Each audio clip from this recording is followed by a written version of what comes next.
नमस्कार, आप देख रहे हैं 4 PM और मैं हूं आपके साथ सिमरन।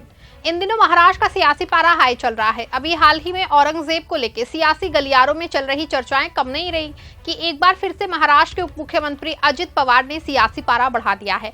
उनके द्वारा मुसलमानों को लेकर दिए गए बयान पे अब सियासत जो है वो गर्म हो गई है। एक तरफ जहां मुसलमान उनके बयान पे समर्थन कर रहे हैं, दूसरी तरफ उनके अपने ही गठबंधन के नेता उन पे बरस रहे हैं।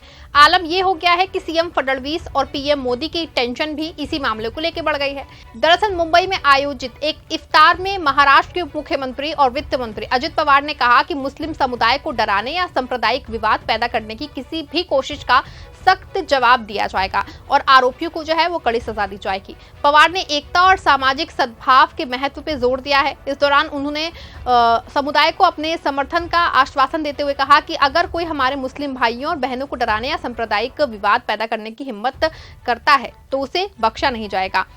एनसीपी नेता ने सांप्रदायिक सद्भाव और विभाजनकारी ताकतों के खिलाफ एकता और महत्व पे जोर दिया है और कहा कि होली, गुड़ी पड़वा और ईद जैसे त्योहार एकजुटता को बढ़ावा देते हैं।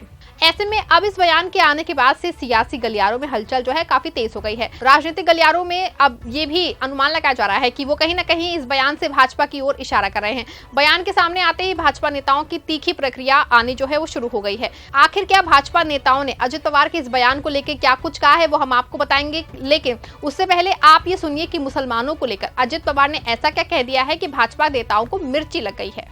मेरे साथी, सबसे पहले आप सभी को तथा महाराष्ट्र के हर जिले और हर गांव में रोजे रखे हैं, रमजान मना रहे सभी मुस्लिम भाइयों बहनों को, युवा दोस्तों को, बड़े बुजुर्गों को, राज्य से सभी नागरिकों को इस पवित्र रमजान महीने की ढेर सारी मैं शुभकामनाएं देता हूँ।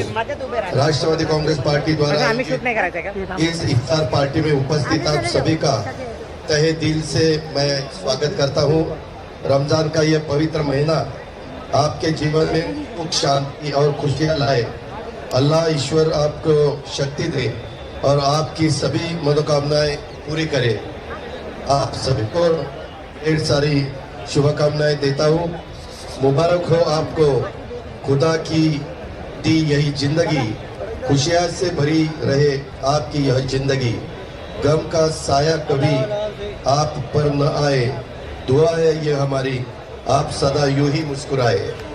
समाज में एकता, समता, त्याग, समर्पण, भाईचारा की भावना निर्माण करने वाला यह पवित्र महीना है। रमजान केवल एक धर्म तक सीमित नहीं है, बल्कि यह मानवता, एकता, त्याग और भाईचारों के संदेश देता है। यह हमें आत्मसंयम सिखाता है और जरूरतमंदों की पीड़ा समझने की प्रेरणा भी देता है। रोजा केवल शरीर को ही नहीं बल्कि मन और आत्मा को भी शुद्ध करता है। भारत विविधता में एकता का प्रतीक है। छत्रपति शिवाजी महाराज, डॉक्टर बाबा साहेब अम्बेडकर, महात्मा ज्योतिबा फुले, राजर्षि शाहू महाराज ने सभी धर्मों और जातियों के साथ लेकर समाज की उन्नति का मार्ग हम सबको दिखाया है। हमें इसी विरासत को आगे बढ़ाना है और किसी भी तरह की समाज विभाजन की ताकतों के बहकावे में न आना है। हाल में हो रहे हमने होली मनाई, जल्दी गुड़ी पड़वा आने वाला है, फिर ईद आएगी। यह त्योहार हमें साथ मिलकर मनाने हैं क्योंकि हमारी एकता ही हमारी असली ताकत है। मुझे एक भरोसा देना है, आपका भाई अजित पवार आपके साथ है। हमारी मुस्लिम भाई बहनों को जो भी आंखें दिखाएगा, दो गुटों में झगड़ा लगाकर अमन शांति को भंग करेगा और कानून को अपने साथ में लेने की बात करेगा, तो वो कोई भी हो उसे किसी भी कीमत पर बख्शा नहीं जाएगा, माफ नहीं किया जाएगा। तो सुना आपने मुसलमानों को लेकर अजित पवार क्या कह रहे हैं। ऐसे में इस बयान के कई राजनीतिक पहलू सामने आ रहे हैं। दरअसल ये बयान ऐसे समय में आया है जब अभी कुछ दिनों पहले ही औरंगजेब को लेकर बयानबाजी तेज हो गई थी और अब बात कहीं ना कहीं हिंदू मुसलमान पे आ गई थी। ऐसे में अजित पवार के बयान के आने के बाद भाजपा नेताओं का गुस्सा जो है फूटना स्वाभाविक है। अजित पवार के बयान के बाद बीजेपी और एनसीपी आमने सामने आ गए हैं। बीजेपी सांसद नारायण राणे ने अजित पवार के मुसलमानों वाले बयान पे पलटवार किया है। नारायण राणे ने कहा कि लगता है कि अजित पवार ने आंख देखने का धंधा शुरू कर दिया है। अजित पवार महाराष्ट्र में डिप्टी सीएम है, वो उन्होंने कहा था कि मुसलमानों की तरफ आंख उठा के देखेंगे तो बख्शूंगा नहीं। वहीं दूसरी तरफ बीजेपी सांसद मनोज तिवारी ने कहा कि हमारी पार्टी का स्टैंड है कि हम धर्म के आधार पर भेदभाव नहीं करते हैं। कुछ लोग गलत बयानबाजी करते हैं, माहौल खराब करते हैं, लेकिन पार्टी कहती है कि वो उनका व्यक्तिगत विचार है। हम तो सबका साथ सबका विकास वाले लोग हैं। अब ऐसे में जिस तरह से नेताओं की प्रतिक्रिया सामने आ रही है, इससे एक बात तो तय है कि महाराष्ट्र में भाजपा के गठबंधन में सब कुछ सही नहीं चल रहा है। खैर, इस मामले पे कांग्रेस कहां पीछे रहने वाली है, इसी मामले को लेकर कांग्रेस पार्टी की तरफ से भी प्रतिक्रिया सामने आई है। अजित पवार की इस टिप्पणी पर बोलते हुए कांग्रेस नेता आलोक शर्मा ने कहा कि हिंदू मुस्लिम के बीच उबाल बनाए रखने के लिए ये भाजपा की सोची समझी रणनीति है। किसी दिन उनका छोटा नेता कोई बयान देता है, किसी दिन मुख्यमंत्री कोई बयान देते हैं और फिर उप मुख्यमंत्री आ जाते हैं। पहले औरंगजेब, फिर होली जुमा और अब नागपुर हिंसा। भाजपा भारतीय समाज के खिलाफ मनोवैज्ञानिक युद्ध कर रही है। इन सबके बीच केंद्रीय मंत्री नितिन गडकरी ने एक कार्यक्रम को संबोधित करते हुए कहा कि लोग जातिवादी नहीं होते हैं, बल्कि नेता अपने स्वार्थ के लिए जातिवादी होते हैं। वो एक कार्यक्रम को संबोधित कर रहे थे। गडकरी ने कहा कि इस बात की होड़ लगी है कि कौन ज्यादा पिछड़ा है। सामाजिक असमानता को खत्म करने की आवश्यकता है। जातिगत भेदभाव को खत्म होना ही चाहिए। इसकी प्रक्रिया जो है वो स्वयं से शुरू होनी चाहिए। साथ ही नितिन गडकरी ने जाति को राजनीतिक हथियार के रूप में इस्तेमाल करने की आलोचना की और तर्क दिया कि वास्तविक सामाजिक उत्थान के बजाय चुनावी लाभ के लिए कृत्रिम रूप से विभाजन पैदा किया जाता है। अब जिस तरह से नेताओं की प्रतिक्रिया सामने आ रही है, इससे एक बात तो तय है कि भाजपा के इस गठबंधन में अब दम नहीं बचा है।